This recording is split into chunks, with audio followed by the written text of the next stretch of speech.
Throughout the semester, we've learned a lot about social media and how we use it to communicate with others, whether it's from how we use it to tell people about ourselves to why we use certain apps and sites. When it comes to the idea of self disclosure, I'm someone who likes to keep to themselves and only really talks about personal aspects of their life with their friends and family. The whole answer to the test for that first test um, was a lot depending on the topic. The context for the face to face disclosure was that I was only really open to talking to classmates, friends, and family. The big thing being that I never really talked to anyone about money because that's just how I was raised, is that that's not something you talk to others about, with the only exception being you talk to family about that. Along with this, there were several things on the questionnaire that were either not applicable or not as common, so it was hard to really come up with an answer for some of them. With ones that were non applicable, that would be the questions about a significant other or a partner, as I've never dated anyone, but if I did, I'd most likely try to have a very open relationship and try to be very willing to communicate with them. As for things that are non face to face communication, I mainly use it to talk with friends and family because when it comes to talking with strangers or classmates, I have a habit of feeling like what I say comes off as disingenuous or robotic at times. As for the second test, I for the self-disclosure with friends, it ended up being about a 63 out of 100, which makes sense because I'm someone who is willing to talk about themselves with people, but at the same time that's only when I'm like I trust them or that I've known them for a while, as well as when it comes to things of family, but I'm also not, and the fact that I don't really like to be in a situation where I don't know anyone, which kind of makes sense why it's not necessarily 100, not necessarily 0, and not necessarily even 50, because it's still, I try to be very honest and open with people because I don't really think it's good to lie. Like, it's better to just tell the truth and be honest than to just lie. Other things of note, self-disclosure to me is all about the give and take of getting to know someone, whether it's online or offline. For me, the type of self-disclosure that I might do is saved for when I try to reconnect with a friend from high school or grade school. This is because both of us already know something about the other person, and it's much easier to start a conversation by catching up with what the other person has done.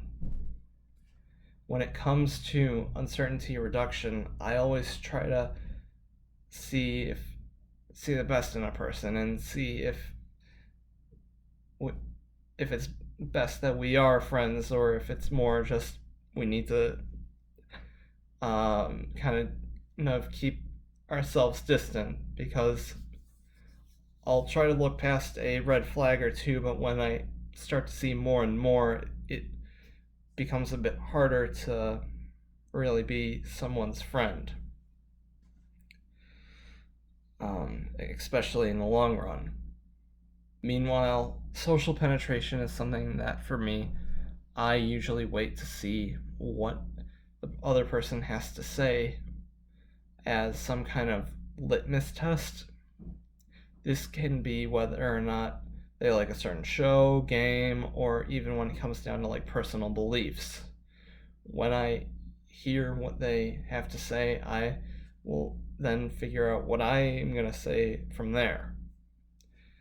In the end, these differ online because while you can easily idealize someone because of how little you know about them, there's also the issue that you only have so much to go off of because of them. So it's hard. So it's much easier to be surprised by some things that you see. When it comes to the NAPS model and how it can be different when it comes to online research or relationships, different aspects of the model can be polarizing, as what makes you similar and what makes you different could be intensified on social media. In particular, the internet has a habit of making the first steps of NAPS model very easy because you already know a little bit about the person from what they post. The issue is that it can also make lead to the first steps of relationship dissolution, not just relationship development, very easy.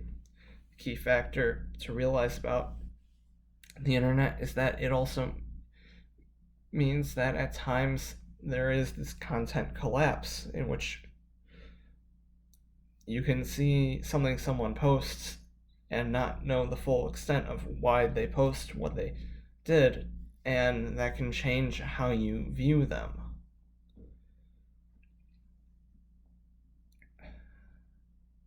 Lastly, I would have to say that when it comes to comparing one-on-one online relationships to online groups, the big difference is why you choose one versus the other.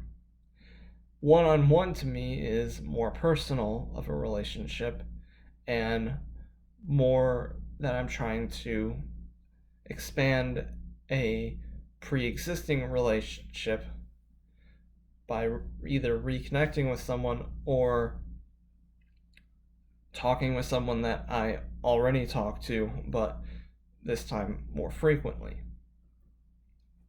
Whereas online groups, it seems more like you use those to try to get to know people, whether it is based on a mutual interest or a belief. You use those groups to find people that have something in common. And in the end, I feel like that's how just some of the examples of what goes into, or to just how complicated and multifaceted the internet can be. There isn't necessarily one clear-cut answer for everything when it comes to the internet. It is this complex and diverse system that we all use, and that we all use for different reasons.